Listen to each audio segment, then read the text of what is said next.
Thank you for tuning in for a Saturday night edition of our NASCAR starting lineup report on Proline TV. I'm Greg DePalma, and we're going to go over the Pennzoil 400 speed charts. And yes, we have updated odds. And no, unlike last week when we wound up getting knocked off by YouTube, they would not play our video. Now, the live audience got an opportunity to see. But you might have wondered what happened to the show last week. Well, because I actually showed you the odds from a sports book, that's a no-no at YouTube.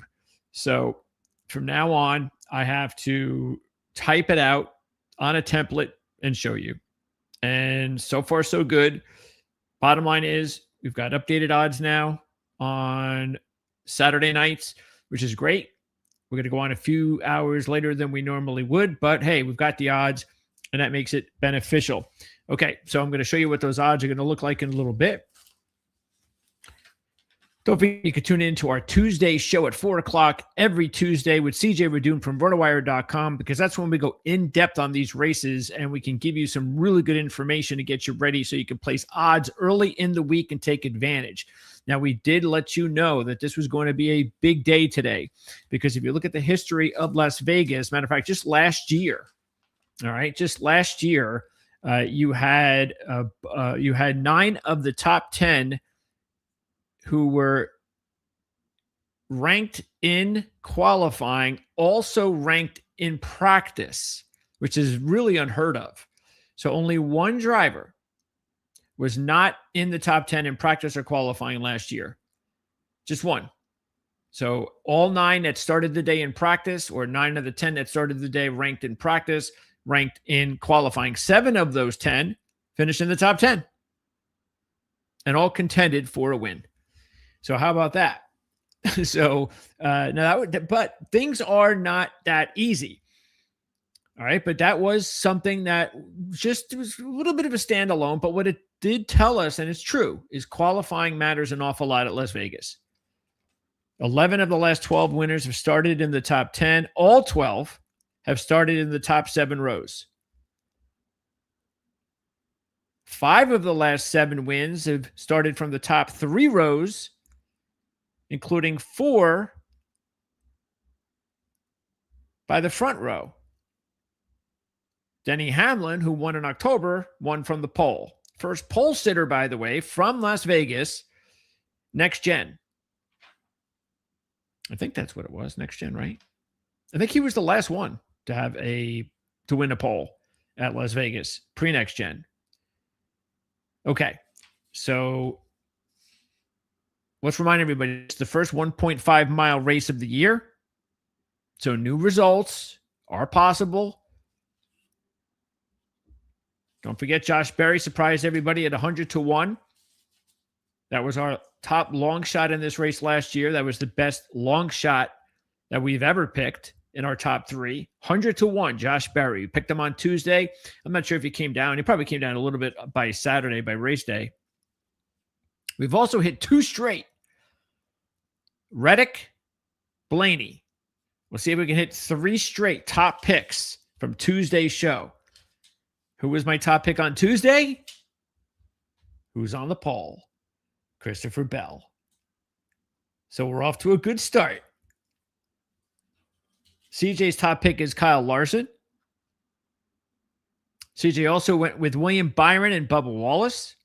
I went with Chase Briscoe and Austin Cindric.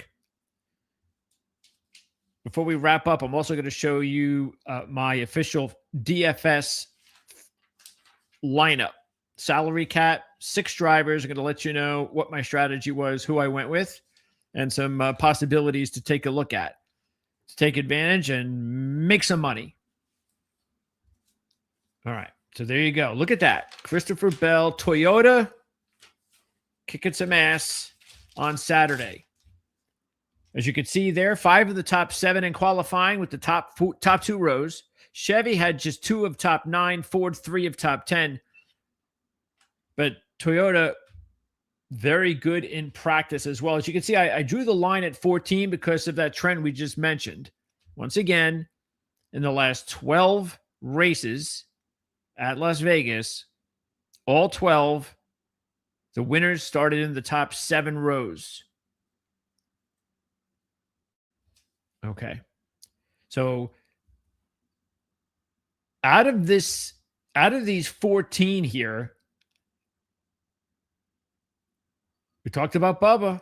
CJ was on top of this a couple of weeks ago. Keep an eye on Bubba. He's off to the best start of his career. He just keeps cranking them out as far as top 10s. And there's Ty Gibbs, also off to a really good start. He seems to be in a great frame of mind. So we liked Gibbs and Wallace as nice long shots on Tuesday. Nothing has changed our mind, obviously, after the performance today. Reddick just keeps moving along. Priest, very interesting. I'm going to get to Priest in a little bit. Just very interesting. But very surprised about. I'll get to it. And William Byron, definitely a good contender here. Daniel Suarez. If I didn't pick Cindric as my long shot, Suarez would have been my pick. And we talked about that on Tuesday, that Daniel Suarez is an excellent long shot play. Now, outside the top 14, are there any drivers that we think have a shot? Would we put any money on any of these drivers? And I'd probably have to say no. The top long shots and the fantasy drivers you want to be keeping an eye on are Kyle Busch, Brad Keselowski, Austin Cindric, Noah Gragson. We'll get to all of that in a little bit. Josh Berry, defending champ, did not have a good day. Joey Logano did not have a good day. Carson Hocevar, a little slow in qualifying, even though he had a top 10 practice run. Briscoe, very disappointing. Again, he was my second choice. I expected more from Chase because Chase started second in this race last year. It was the best ever that he raced at Las Vegas, finishing fourth, leading 57 laps. But the way things have gone so far with Briscoe, some bad luck after the way he performed today. I don't know.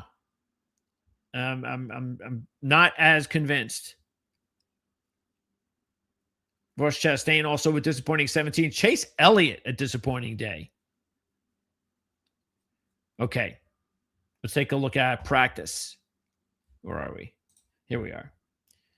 All right. There's your top 12.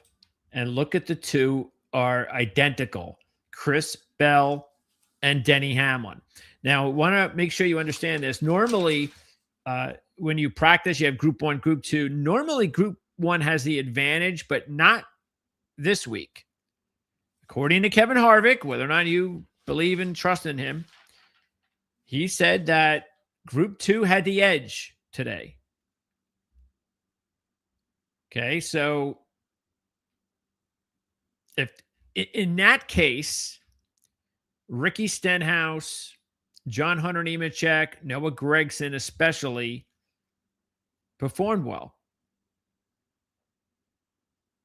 And Briscoe,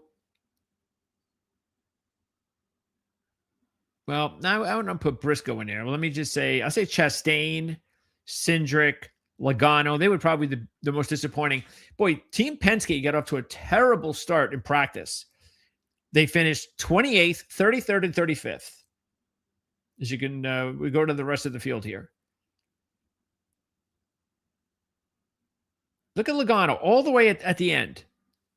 Now, Logano did not really improve much in practice, just 21st. And remember, he's got a career average starting position of 7.7. So this is really an outlier for Joey Logano. And Austin Cindric, we expected more from him too, because he actually had been performing well on Saturdays, just wasn't, and get off to good starts on Sundays, but then issues and getting into wrecks, not his fault. So bad luck with Chase Briscoe and Austin Cindric so far this year. But yeah, Austin Cindric, very disappointing that he started where he did today, especially in practice. Ryan Blaney, though, because he's the best. Ryan Blaney, even though he started 33rd in practice, he made a significant improvement to that 6th spot in qualifying, the best Ford. And keep in mind, he's got an average starting position in the last 3 trips to Las Vegas of 29th. And that's what it looked like after the 33rd practice run. That was going to get, that's what we're going to get once again with Blaney, but he nailed it. 6th fastest Ford. That's why he's Ryan Blaney. And remember what I said the other day about Blaney too, is that even though this has not been a great track for him, it's not been a terrible track. He does have 6 top 5s out of 19 races. And last spring, he had a very, very fast car. He started way back, 36th. But he started 36th because he crashed in practice. But he was fast in practice. And he proved it because in the race, he moved all the way up to 10th. But then he got to another wreck. He was also 3rd in Kansas in the spring race last year. Keep in mind, Kansas is the only racetrack you want to be keeping an eye on if you are interested in drivers that perform well at Las Vegas. If they also perform well at Kansas, that's a good sign. It's not a 100% model. It never is, but it's the most correlated racetrack out there for Las Vegas. Okay, so that's the way it looks here with practice and qualifying. And getting back to the top here, so as far as practice was concerned, I think really what it was more than anything were the disappointments. I mean, Ryan Preece was 21st, but he made a big improvement in qualifying. Chastain, really a pretty slow day. Kozlowski's very slow day. Cindric, Berry, they have very disappointing days. Told you about Blaney. Logano, told you about him. Okay. Now let's get into, tell you what, let's pop up the odds. Where are the odds? Here we go. So these are the top 10. This is from my sports book at Bovada. All right. Now, these are the top 10 in qualifying. All right. So we're going to go with the qualifying each week. We'll do it this way, and I'm going to show you the odds. All right. So Kyle Larson, still the favorite. As you can see here, still the favorite at 4-1. Okay. So still in a good position based on his 2 top 10 runs. There were a total of 6 drivers out of the 10 that had top 10 runs in both sessions. Of course, Bell was the best. He was fastest in both. Hamlin was next, 2nd in both. Wallace was 4th in both. Larson 5th and 8th. Gibbs 3rd and 13th, but he was on the outside. Let me just stick with the inside guys. Reddick was 7th and 10th, and Byron was 9th and 7th. And qualifying to practice. The others that were pretty good were Gibbs, 3rd to 13th, because Gibbs got an average starting position of 12.7 over his career at Las Vegas. So starting 3rd, and how he's performing lately is a real good sign. And again, I'm going to get to Priest in just a minute. And then Buescher, very sort of like Priest. They were slow on practice. They both had good runs in qualifying. And that's more important to have at this track, the qualifying runs. So as far as this top 10, again, you got Larson, Bell, and Hamlin. And then Byron right behind. But so those are your top 3. And if you have to decide on one, well, you know what way I'm going, and I'm sure you know which way CJ is going, because none of that's going to change. So keep in mind, again, Kyle Larson has been the best driver here in next gen.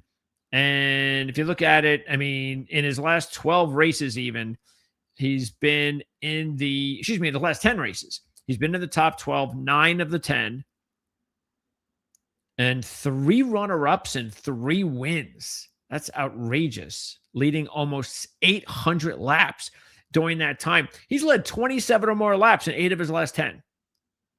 And he also won Kansas in the spring last year, dominated that race. Did not win last year at Las Vegas, but another runner-up. That was in the fall. And he was the best car in both races last year. He led 190 laps total last year. So I don't think 4-1's bad. The problem is that you have Bell and Hamlin with the Toyotas who look really strong. Now, in practice, we told you about the qualifying numbers. So the manufacturing numbers in practice, Toyota, 4 of the top 6, plus the top 2. Chevy, 4 of the top 9. Ford, only 1 of the top 17. And that was Gregson, who was 6th fastest. So how about that? So Ford really not looking so good out of the 3. Chevy, okay. But Toyota has dominated today. This is Toyota's day. And so that's why I still, of course, feel real strong with Christopher Bell. And look, Bell's got 4 top 5s out of 12 at the track, 4 top 5s in his last 6 at the track with 2 runner-ups. He was 3rd in the fall race, 12th in this race last year. He didn't lead any laps last year, though. He was also 2nd and 3rd in both Kansas races. But I like the way he's trending overall. And right now with Toyota looking the way that they do, again, I'm gonna be all over Bell. As far as Hamlin, remember, he was on the pole in fall when he won this race, and yet he still only led 9 laps. And so you might say, oh, he was on the pole when he won. He must have dominated, but no, he didn't. This was in both of these races last year, this is a really good track. This is not only is it the first 1.5 mile track of the season, it's the funnest race of the season so far. We're finally to get to a fun racetrack because any manufacturer, any driver out there had a shot in both races last year. Hamlin just timed it right when he needed to. He was right there at the lead and won the race. Wasn't anything dominating. And that's, again, another reason why I'm siding with Bell. As far as the rest of these top 10 drivers, I mean, Byron, very strong, 7-1. So if you want a little bit extra, you could go with Byron. He has 4 top 5s and a win out of 16. In next gen, he's got 6 top 10s out of 8, 4 top 5s and a win. He crashed in this race in the fall. Don't forget, that was the one when he had that incident with Ty Dillon. He was trying to pit, and he got mixed up with Dillon, and he wrecked, and that was pretty bad because he was pretty good that day. Led 55 laps. He also finished 4th in this race last year. But because Bell and Hamlin and Larson, especially Bell at 5-1, I'm only 2 points different there. I'm sticking with Bell. I would still stick with Hamlin as well and Larson, but all 4 of the drivers are really good plays. Matter of fact, with my fantasy contest, I'm going to show you in a little bit, you can put 2 of these 4 in there. I think you can do that. I'm going to do it, and it's up to you to decide which ones to go with. But okay, now Reddick is 10-1. I still think it's now time to kind of cool off on Reddick. But look, he's okay. Doesn't have a great history here. Just a couple of top 5s. More importantly, in 12 career races, he's got 50% top 10s. He was 5th in the fall, 24th in this race last year. He led 34 laps. So, yeah, he looks like another top 10 driver this week. I just can't go Reddick to win another race, though. And as far as the long shots here, well, I guess before we get to long shots, some of these other drivers that look good are Gibbs and Wallace, as I mentioned. Now, Gibbs and Wallace, the reason we're obvious that we like them the other day, and that's because both of these drivers are, again, they're off to nice starts. And this is real interesting.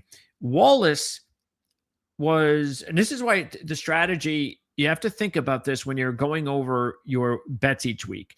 We talk about always trying to take advantage on Tuesday. Okay, that's great. Matter of fact, if you went with Wallace on Tuesday and Gibbs on Tuesday, like we recommended, Wallace was 22-1, Gibbs was 30-1.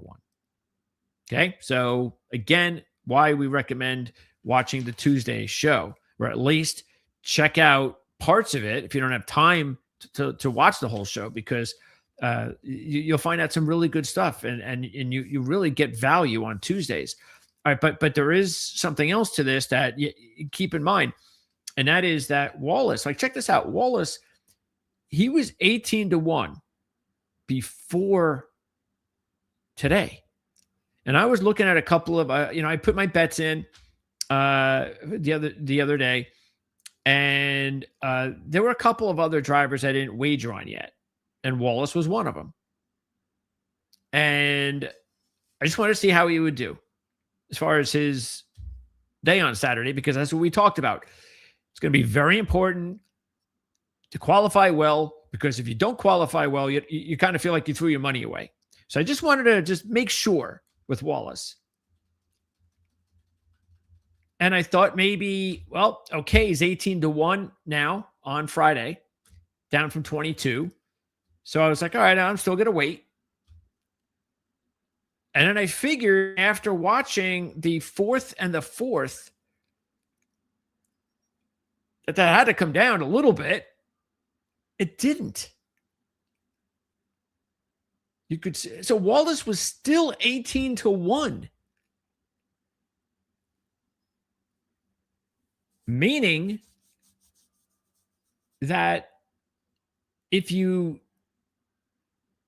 can't take advantage of Tuesday, and again, we really think that you should try and take advantage early in the week with the odds. So that's the first step. But the second step is, this is critical, is when you get to the point where you're like on Friday and the odds have changed a little bit. By time you're at that point, you might want to wait. Okay, because now you've lost kind of some value days. And Wallace, right there, that's one example. I'm going to give you another one. That's Ryan Preece. Look at Ryan Preece at 50-1. You know what, Ryan Preece? Now, when we talked about Preece as a very strange long shot option, because of the fact that he only has one top 5 in 12 races, and he's never led a lap at Vegas. But last year he was 3rd in this race and 9th in the fall. And yet Keselowski and Buescher do not have great careers here. What is Keselowski? Keselowski, and I'm talking, of course, lately for Keselowski, after his move. Okay, here it is. So in next gen, Keselowski, 1 top 5. That's it. Now, he's a good fantasy driver, and I'll get to that in a little bit. And Buescher does not have a good history here either. He's got 2 top 10s out of 18. And yet Ryan Preece was really solid last year. So it was like, wow, Ryan Preece, 55-1. But then we also told you that the odds at Bovada were lower. It were 33-1. So DraftKings had 55, Bovada had 33. So that was strange to see those differences. So then I was like, okay, well, I don't know, 33-1. I'm not going to put money on Ryan Preece at 33-1, though. That's, to me, that's not value. I think 55-1 is value based on his history. So I figured I'm going to wait. Let me see. And then he has a slow practice run, but top 10 in qualifying. And I figured, okay, well, I guess I'm not going to get the number I wanted, but no, I'm going to. It went back to 50-1. So he was 33-1 coming into the day, and he's going to qualify in the top 10, which is more important than practice at Vegas. And I'm getting 50-1 now. So again, the waiting worked out from Friday to Saturday.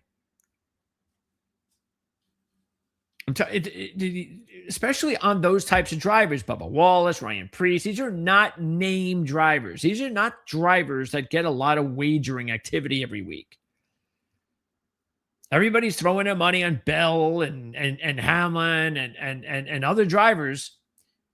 And so that means that with all the money going to the Bells and the Hamlins and the Larsons and the Blaneys and the Byrons, well, other drivers are going to have to get some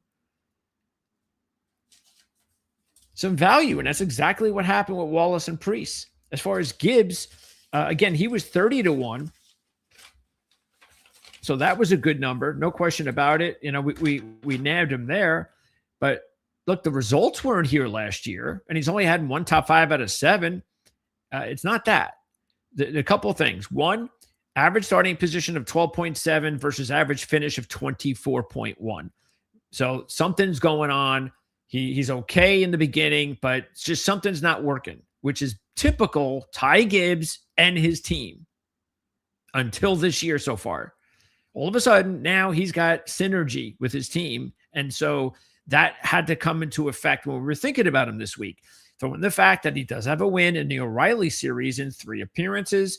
And hey, you know what? Let's roll the dice at 30-1 with Ty Gibbs. It's a long shot. Lo and behold, he now is all the way down to 12-1. Should he be?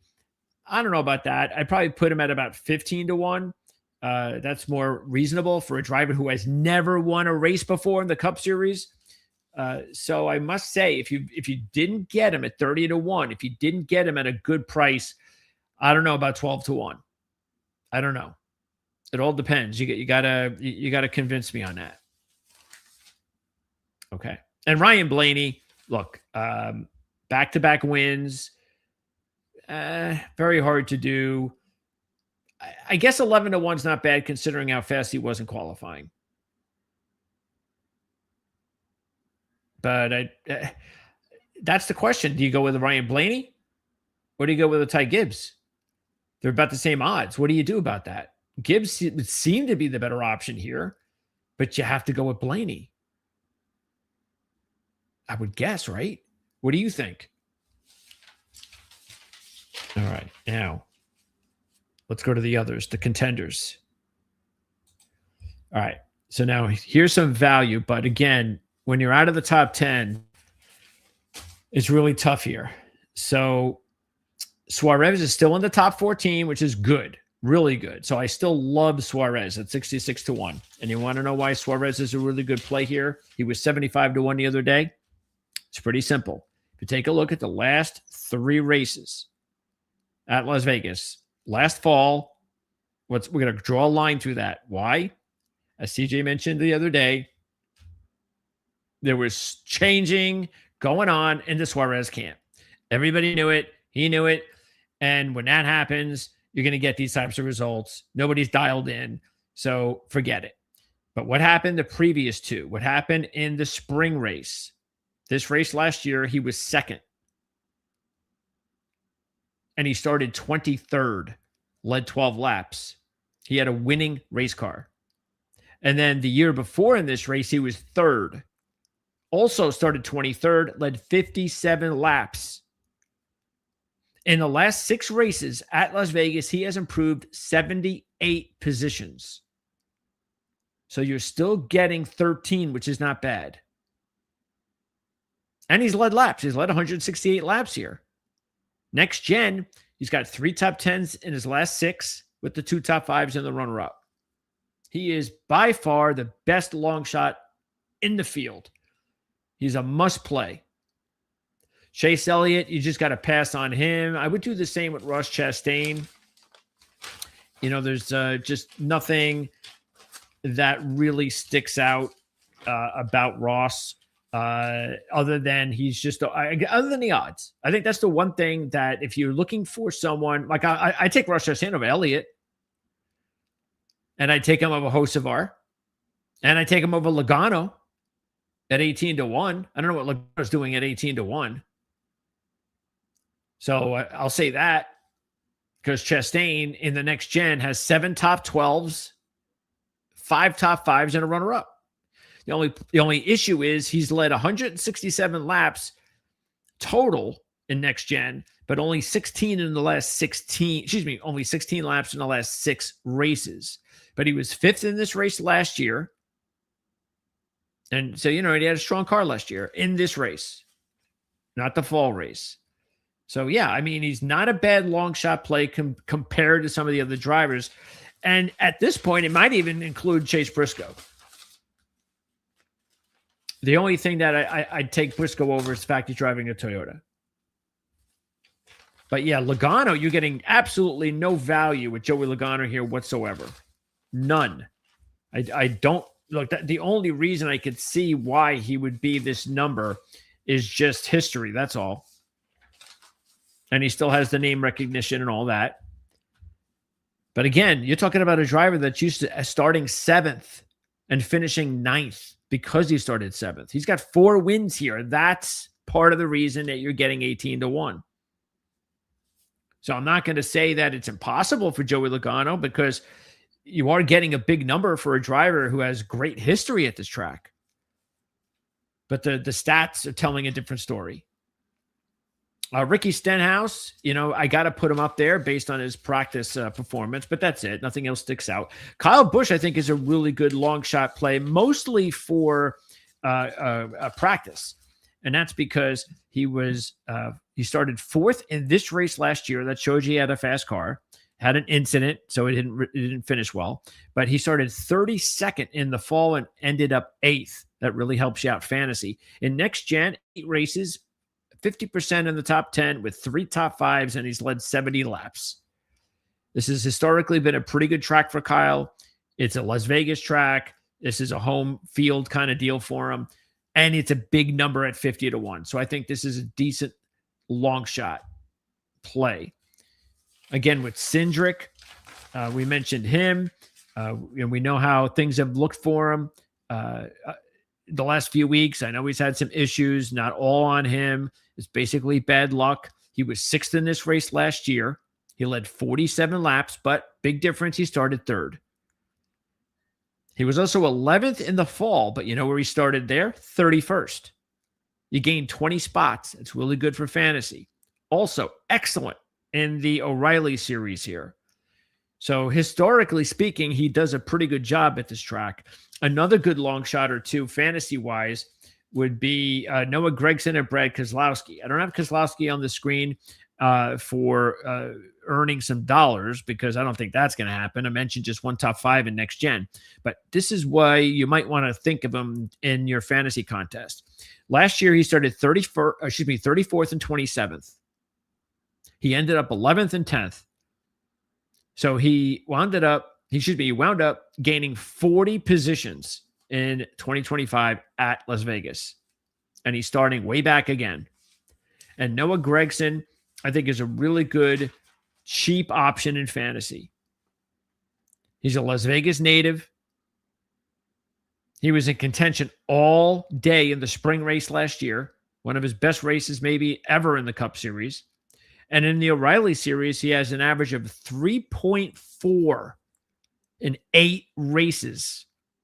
He was runner-up in both races in 2022. That was the last appearance in the O'Reilly. And he has improved from start to finish average by about 5 spots over his career. He's also a big number at 300-1 if you want to put a buck on him like I have. And Josh Berry, defending champ.